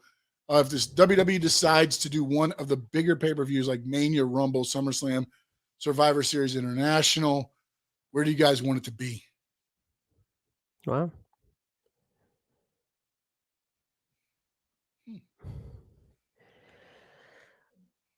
Wow. You know what? I'll go on the limb here. I'll say that they do something similar to what UFC did, especially now that Endeavor owns them. So maybe United Emirates, somewhere around there. Maybe Qatar, That's something where you like want that. to go? You want to go watch that? I mean, I don't know if I would go, but I think because Endeavor owns them, I think that they would go that route because of the, just I the wouldn't whole. mind a SummerSlam in Rio. Yeah. I don't know if they got stadium big enough to hold it, but you do outside or whatever you want to do. I would not mind a SummerSlam. Oh, because the question is, where do you want it to be? Yeah, Okay. where do you want it to be? Oh, if I could choose where, man, you know what? Obviously, I would love to have wrestling in Colombia. That's my hometown, but obviously it can't happen. But you know what? Maybe in the Philippines, that would be pretty cool. I know I wouldn't go there; it's too far, probably expensive as hell to get there. But I think that would be cool to have a WWE event in the Philippines. I think that's cool. If they go to the Philippines, we'll be there. How about that? All right, you're performer of the week, man. I don't have a performer of the week. I actually have I guess I'll give credit to the crowd, and it was a house show for the WWE crowd in France, where they were all yelling the Seth freaking Rollins for 12 minutes. 12 minutes. I was like, holy crap! I actually saw that video, and they just kept going over and over and over. So I honestly want to give them the credit as the, I guess, like the highlight of the week. I'll say, because they didn't perform, but at least they were out there and they sang their butts off. And hey, man, that was amazing. That was impressive. And Anthony came back in with Mexico at Stadium Azteca in Mexico City, or Real Madrid Stadium in Madrid in Spain. Oh, a la Madrid. That's not a bad one. I wouldn't mind the Spain, and that might be a stadium that can hold. I just said Rio because I would love to go back there. That was a good time. For me, my performers of the week are Frankie and Nicholas. Oh, thank you, sir. Getting me on the Squared Circle Digest on the tube on if you watched AEW Dynamite from the FLA Live Arena, not this Wednesday, the Wednesday before. Again, we were out because I was sick, but they went there, and apparently I found out Nicholas was sick, so he was even under the weather. They battled through it. They got me some interviews and things with fans there, and they got the sign on the TV, and they were there sporting Squared Circle Digest as Frankie always does. So those two are my performers of the week. I appreciate it. And to all you fans and all the listeners and everybody, once again, we are very, very grateful. Yes. And excited to have Sean back. I mean, I know that Sean was gone for a I'm little very minute. grateful for them. I'm sorry. I thought I say yes, and then you change it to like have Sean. Yes, yes, that's right. Give me accolades. Give them to me. Give them to me. Well, you know, when me and Sean have been in communication, I've been texting him here and there. I didn't want to go and be bragging or bothering you every single time because I knew you were there. You were in the hospital. I've already told you, this is our show. Bother whenever. So I was concerned, but I always tell Sean, I was like, hey man, I was following up with him and everything, and I also didn't want to push Sean to do the show unless he felt 100%. It actually worked out because we were trying to do, I think, Friday, and then we even thought about it on Thursday, and then say, hey, let's do it on Saturday because Saturday, you got Backlash, and it actually worked for both of us because we both, obviously Sean is feeling better, and I was a little bit tied up on some other stuff I was doing, but we're happy to have you back, Sean, man. It's nice to see you, and take care of yourself, and if you need anything from me, man, you know you could always count on me. I'm just a phone call away. Same here, my friend. Same here, my friend. And I want to thank everybody that tuned in today. Hopefully I don't miss you, but I'm going to try Anthony, my dad, Alexis, Karen. I didn't even see you in there. AEW. Karen got the AEW in. Man of 1,005 holds. Cruz Ruiz. For Karen. But including Indy and other. Oh, he was talking about the draft. Yep. Man of 1,005 hold. Alexis, Terry. And Duck Dog 1104. Jamie Jaime Zaria was in there as well. Make sure you hit the like button before you go, please. Bounce DJ, appreciate you. Official DJ Mimo, always appreciate you, my friend. Josh, and if I miss anybody, Tommy. And I think that's about it. Did you get EW Junior? EWD Junior, I did not get him because I thanked him a minute ago and I skipped right over him. I apologize, my friend. Thank you, WD Junior, as always. And enjoy your Backlash. Yes. Don't forget, our handles are on the TV, are on the screen right there. Boom. Yeah, that's Sean _Stanley 11. He's at Frezko Music. Hit that like. I'll probably be tweeting out. Yeah, and hit that like as well. We'll be probably live tweeting during the Backlash pay-per-view. Yeah. So you may want to mute me if you're not watching it right away. So I apologize now, but at 8 o'clock, I will start muting as soon as the 6-man tag starts the show, and I will text all the way through until Bad Bunny and the LWO are standing tall at the end. Wait. One last thing I almost forgot. What is going to be the opening match in your opinion? I honestly now I think it's going to be the 6-man. It's a 6-man or the US, one of those two. All right, I think. Although I think that's Selena. Rhea Ripley is gonna start. But I think that's gonna be such a short match. You know, I bet Bianca and Io. That one, yeah. Every time I look at the match, I think of a different one as I go because I don't think Rhea and Zelina are gonna last long enough to get the show off. You know, get the crowd up and then down like that quick. It'd be, I think so. So we'll see what happens there. Yeah. But. You know what? I'm going to stick with what I said. The 6-man opens it. Bad Bunny closes it. Although I think now I'm wrong, but I'm wrong with the opening. I'm going to say one of the girls, one of the girl matches is gonna open it. So I was gonna go with the Zelina, but maybe that Bianca one comes in as well. So one of the girl matches opens it, and then obviously Cody and Brock close it out. There you go. Anything to say? Last words before we get out? No. Thank you. We'll see you next week. Thank you from the bottom of our heart. Tuesday night, 8 p.m. We are back. Squared Circle Digest. As far as I know, I did not actually talk to Frankie before I said that. So I will talk to Frankie after I'm done here. But as of right now, I believe it's going to be back to our normal spot. If that changes, again, follow us and we'll tweet out when we go live all the time. Until Tuesday, so long from the Sunshine State.